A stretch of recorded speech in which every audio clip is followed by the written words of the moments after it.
الحمد لله وكفى وسلام على عباده الذين اصطفى أما بعد فأعوذ بالله من الشيطان الرجيم بسم الله الرحمن الرحيم وقضى ربك ألا تعبدوا إلا إياه وبالوالدين إحسانا إما يبلغن عندك الكبر أحدهما أو كلاهما فلا تقل لهما أف ولا تنهرهما وقل لهما قولا كريما واخفض لهما جناح الذل من الرحمة وقل رب ارحمهما كما ربياني صغيرا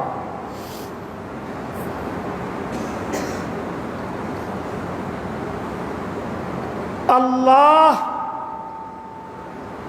এবং আল্লাহ তাআলার রাসূল সাল্লাল্লাহু আলাইহি ওয়াসাল্লামের পরে একজন মানুষের জন্য মা বাবার চেয়ে অধিক আপন দুনিয়াতে অন্য কেউ আছে বলে আমার জানা নাই।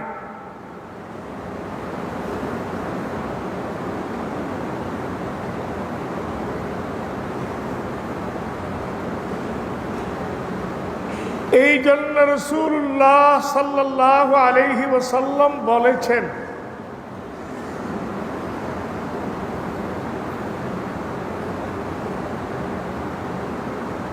আপনার নামাজ, আপনার হজ, আপনার রমজানুল মুবারকের রোজা, আপনার যাকাত, আপনার দান খয়রাত, আপনার নেক আমল, কোরআন শরীফের ইলম, দাওয়াত ও তাবলীগের মেহনত, কোন আমল হাসরের ময়দানে কাজে আসবে না যদি আপনার উপর আপনার মাতা পিতা রাজি না থাকে। قال رسول الله صلى الله عليه وسلم رضا الرب في رضا الوالد। সহিহ মুসলিম শরীফের হাদিস। আপনার মা বাবা আপনার উপর রাজি, আপনার আল্লাহও আপনার উপর রাজি। আপনার মা বাবা আপনার উপর নারাজ, আপনার আল্লাহ আপনার উপর নারাজ।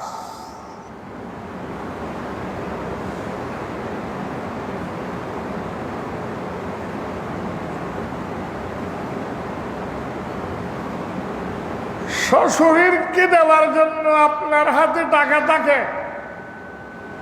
শালাকে মোবাইল ক্রয় করে দেওয়ার জন্য আপনার হাতে টাকা থাকে, শালিকে 3 পিস ক্রয় করে দেওয়ার জন্য আপনার হাতে টাকা থাকে, আপনার স্ত্রীকে স্বর্ণের হার দেওয়ার মতো টাকা আপনার হাতে থাকে, আপনার মাতা পিতার প্রয়োজন পূরণ করার জন্য আপনার হাতে টাকা থাকে না।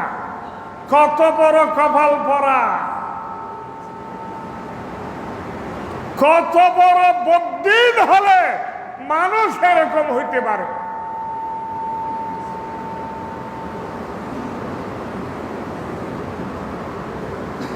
সহিহ হাদিস শরীফে আছে, রাসূলুল্লাহ সাল্লাল্লাহু আলাইহি ওয়াসাল্লাম মদিনার হারম শরীফে সাহাবায়ে কেরামগণের উদ্দেশ্যে গুরুত্বপূর্ণ বয়ান করছিলেন। এই মুহূর্তে দেখা গেল একজন বুড়ি লাঠিতে বার করে নবীজির দিকে অগ্রসর হচ্ছিলেন। সাহাবায়ে কেরাম রিদওয়ানুল্লাহ তাআলা আলাইহিম আজমাইন নবীজির অবস্থা দেখে অবাক। তিনি কোরআন হাদিসের বয়ানে স্টপ করে ওই বুড়ি অপরিচিত মহিলার দিকে এগিয়ে গেলেন।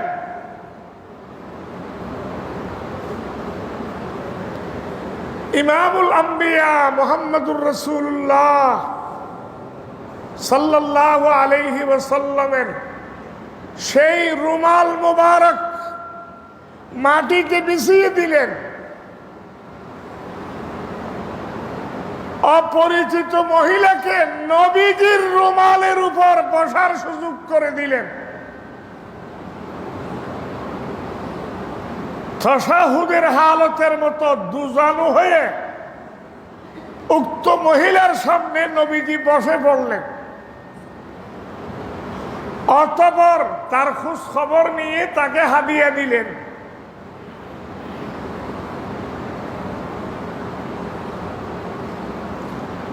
সামনে এগিয়ে তাকে বিদায় দিলেন।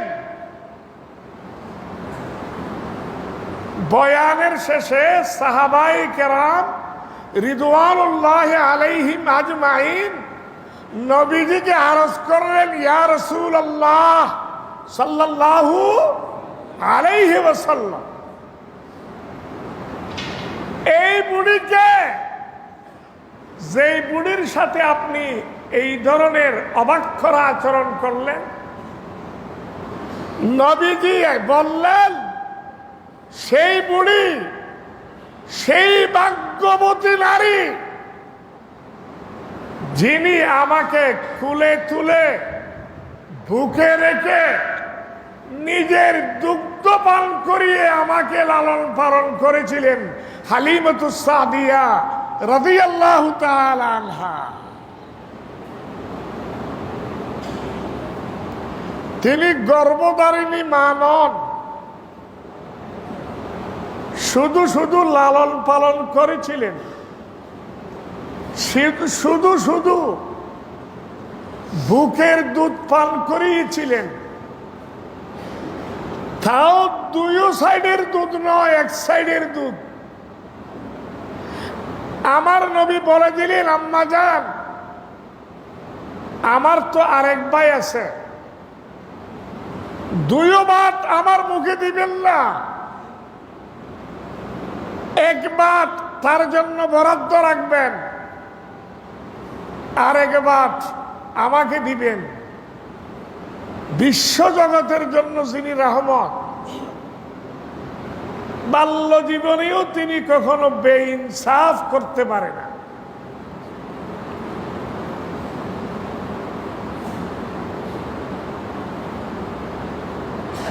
একজন দুগ্ধপানকারী মহিলার সাথে সারা পৃথিবীর সর্বশ্রেষ্ঠ মহামানব,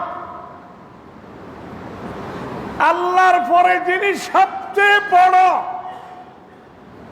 তিনি কি ধরনের আচরণ করলেন আপনারা ভালো করে চিন্তা করেন।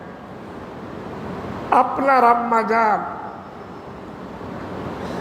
9 মাস 9 দিন আপনাকে গর্ভধারণ করেছে। আপনি যখন আম্মা জানের গর্ভে অবস্থান করছিলেন, দিনের বেলায় সবাই আহার করছে, খাবার দস্তরখানায় আসে, কিন্তু শরীরের অশান্তির কারণে সকলে আহার করলেও সে আহার করতে পারে নাই। রাত্রিবেলায় তার সামনে খাবার উপস্থিত, সকলে আহার করে, তার ভূমি ভূমি ভাব, রাত্রিবেলায়ও সে খাবার গ্রহণ করতে পারে নাই।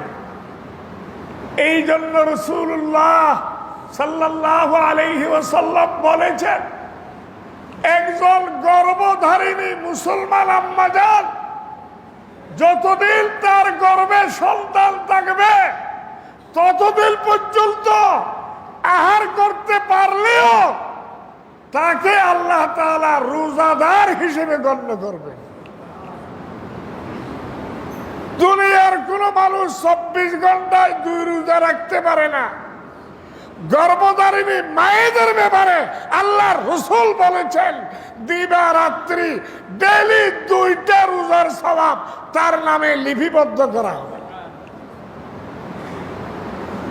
আপনার আম্মা জানের পেটে আপনি কতবার লাথি মেরেছেন আপনার খবর আছে? কয় হাজার বার আঘাত করেছেন আপনার খবর আছে? আম্মা জান কখনো দুঃখ বোধ করেছেন? সন্তানের লাথি, সন্তানের আক্রমণ কি তিনি সবসময় সাদরে বরণ করে নিয়েছেন? আপনাকে দুনিয়াতে পাঠানোর জন্য আপনার আব্বা জান যে পরিমাণের বিসর্জন দিয়েছেন, যে পরিমাণের ত্যাগ স্বীকার করেছেন, যে পরিমাণের কষ্ট সহ্য করেছেন, দুনিয়াতে আর কেউ আপনার জন্য সেই পরিবারের কষ্ট স্বীকার করবে, করেছে, এরকম নজির পাওয়া যাবে?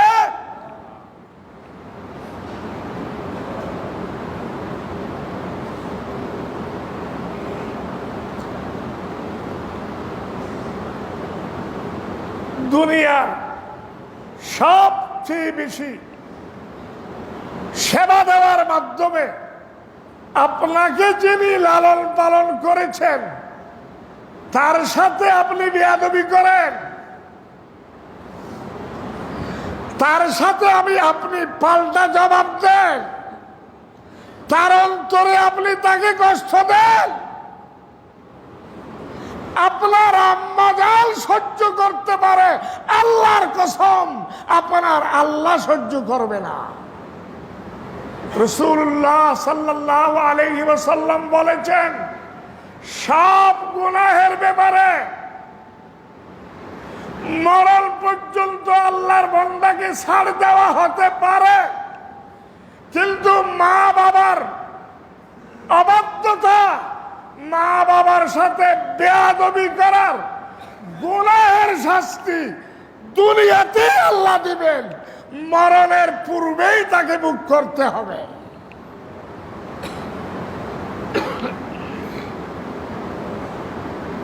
হযরত আবু হুরায়রা রাদিয়াল্লাহু তাআলা আনহু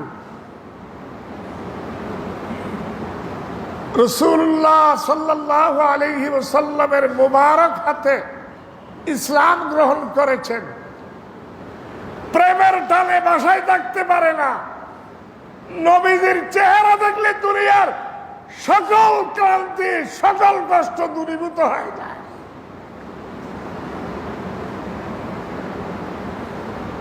তার মা তাকে সব সময় বকাবকি করে, তাকে কোনো কাজে পাওয়া যায় না। একদিন তিনি রাসূলুল্লাহ সাল্লাল্লাহু আলাইহি ওয়াসাল্লামকে আরজ করলেন, ইয়া রাসূলুল্লাহ, আমার আম্মা আমাকে প্রচন্ড চাপ দিচ্ছেন, আমাকে অতিরিক্ত বকাবকি করছেন, আমাকে একটু পরামর্শ দেন কি করা যেতে পারে। নবীজি রাগান্বিত স্বরে বললেন, আবু হুরায়রা, তুমি মুসলমান হয়ে তোমার মায়ের বিরুদ্ধে নালিশ করতে আসছো, খবরদার জেনে রাখো, মা বাবার বিরুদ্ধে কোনো নালিশ করার সুযোগ নাই। ওয়াইন জালামাহু ওয়াইন জালামাহু ওয়াইন জালামাহু, মা বাবা যদিও জুলুম করে, মা বাবা যদিও অন্যায় করে, মা বাবা যদিও আপনাকে অত্যাচার করে, মা বাবার বিরুদ্ধে কোনো নালিশ নাই। এমনকি আপনার বাবা আপনাকে যদি অন্যায়ভাবে জবাই করে, হত্যা করে, ইসলামী আদালতে আপনার বিরুদ্ধে কোনো কেসাস নাই, সেই হত্যার বিরুদ্ধে আপনাকে পাল্টা হত্যা করা যাবে না।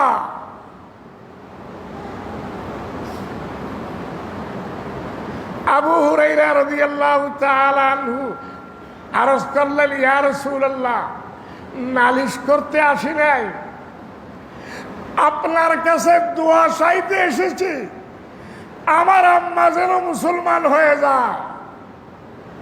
আবু হুরায়রা বলার সঙ্গে সঙ্গে রাসূলুল্লাহ সাল্লাল্লাহু আলাইহি ওয়াসাল্লাম আল্লাহ তাআলার দরবারে হাত উঠাইলেন, আল্লাহুম্মা হাদি উম্মা আবি হুরায়রা, আল্লাহুম্মা হাদি আবি হুরায়রা, আল্লাহুম্মা হাদি উম্মা আবি হুরায়রা। নবীজি দোয়া শেষ করতে দেরি নাই, আবু হুরায়রা দৌড় দিলেন মায়ের দরবারে। ওনাকে অনেকে বারণ করতে চেয়েছেন, নবীজিকে দোয়ার মধ্যে রেখে তুমি কোথায় যাচ্ছ? না না ভাই, আমাকে বারণ করবেন না, আমার পরীক্ষা করতে হবে, আমার নিজের চোখে দেখতে হবে আমার নবীর দোয়া আমার মায়ের বরাবরে আগে পৌঁছে যায় না আমি আগে পৌঁছতে পারি।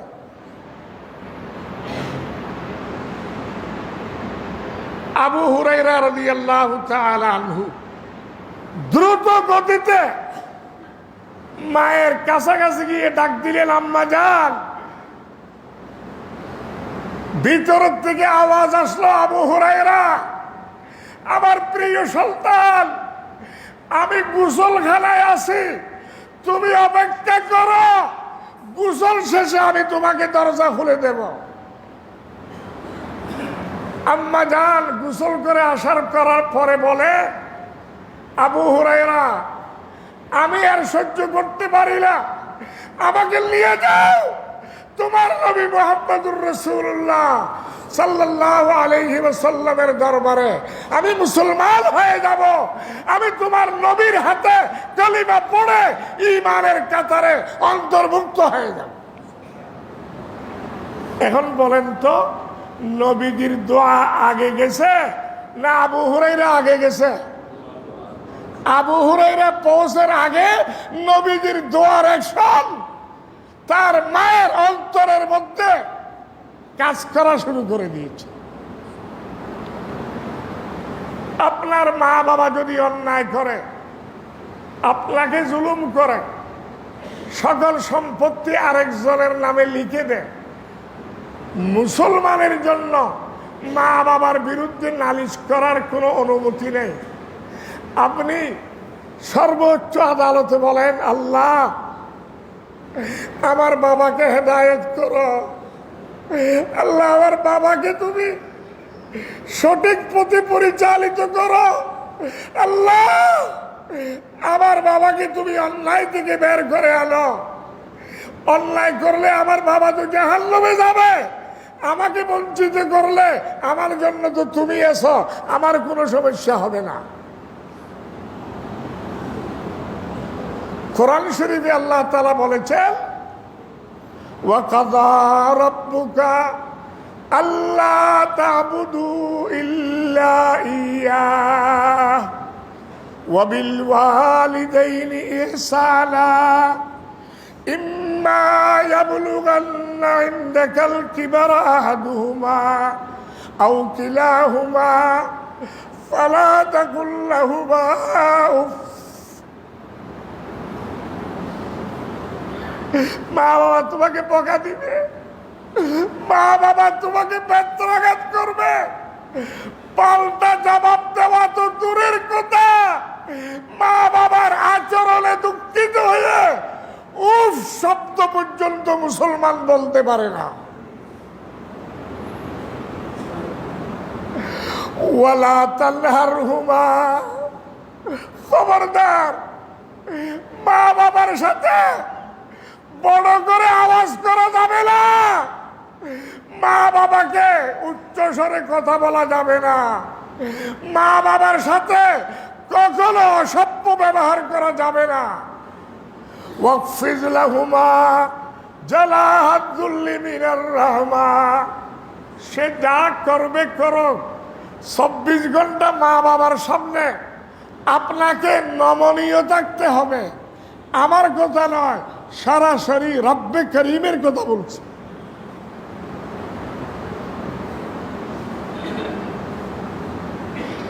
সব হক আদায় করার পরেও আপনার চামড়া দিয়ে যদি মাতা পিতার স্যান্ডেল বানিয়ে দেওয়া হয়, তখনও আল্লাহর নবী বলেছেন 4 ভাগের 1 ভাগ হক আদায় হবে না।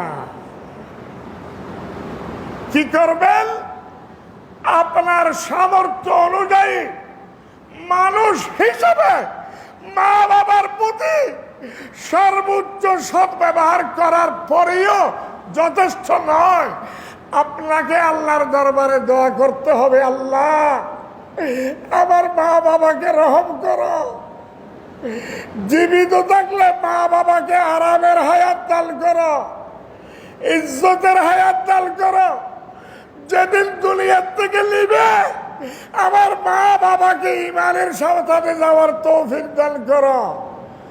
যদি মরে যায় আমার মা বাবার কবরকে তুমি জান্নাতুল ফেরদাউসে রূপান্তর করো। আমার মা বাবার গুনাহ সমূহ ক্ষমা করো। আমার মা বাবাকে তুমি জান্নাতের মেহমানখানায় পৌঁছিয়ে দাও। সবগুলো কথা এক বাক্যের মধ্যে আল্লাহ বলে দিয়েছেন। হে মুসলমান যুবকেরা, হে মুসলমান যুবতীরা, হে মুসলমান সন্তান সন্ততিরা, তোমার মা বাবার জন্য আমি আল্লাহর দরবারে দোয়া করো এবং বলো। নিজেই শব্দমালা শিক্ষা দিচ্ছেন, আমার মুখে মুখে বলেন, রব্বির হামহুমা কামা রব্বায়ানি সগীরা, রব্বির হামহুমা কামা রব্বায়ানি সগীরা, রব্বির হামহুমা কামা রব্বায়ানি সগীরা, রব্বির হামহুমা কামা রব্বায়ানি সগীরা, রব্বির হামহুমা কামা রব্বায়ানি সগীরা। আল্লাহ, যেভাবে তারা আমাকে বাল্যকালে আদর যত্ন সহকারে লালন পালন করেছেন, আমার সকল প্রয়োজন পূরণ করেছেন, সেইভাবে তুমি আমার মা বাবাকে তোমার বুকে তুলে নাও। আমার মা বাবাকে তুমি আদরের সাথে মায়ার সাথে বরণ করে নাও। রব্বির হাম, আয় আল্লাহ তুমি রহম করো আমার মাতা পিতাকে। রহম শব্দের মধ্যে সারা পৃথিবীর সব দোয়া আল্লাহ তাআলা অন্তর্ভুক্ত করেছে।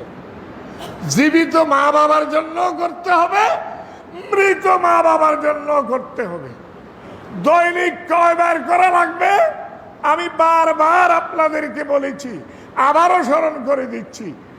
একজন মুসলমানকে ডেইলি 5 বার মা বাবার জন্য দোয়া করতে হবে, অন্যথায় সে মা বাবার নাফরমান হিসেবে গণ্য হবে, সে মা বাবার অবাধ্য হিসেবে গণ্য হবে।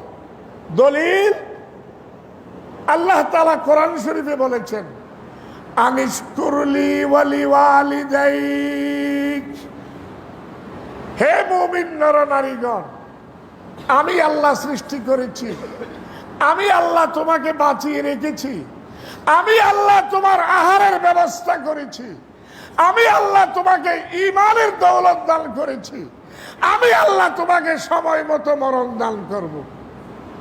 অতএব আমি আল্লাহর কৃতজ্ঞতা প্রকাশ করো। নাম্বার 2, তোমার বাবা তোমাকে জন্ম দিয়েছে, তোমার বাবা না খেয়ে তোমাকে আহার করিয়েছে, নিজে না পড়ে তোমাকে নতুন কাপড় পরিয়েছে, তোমার চিকিৎসার ব্যবস্থা করেছে, তোমার আবাসনের ব্যবস্থা করেছে, তোমার পরিবারের ব্যবস্থা করেছে।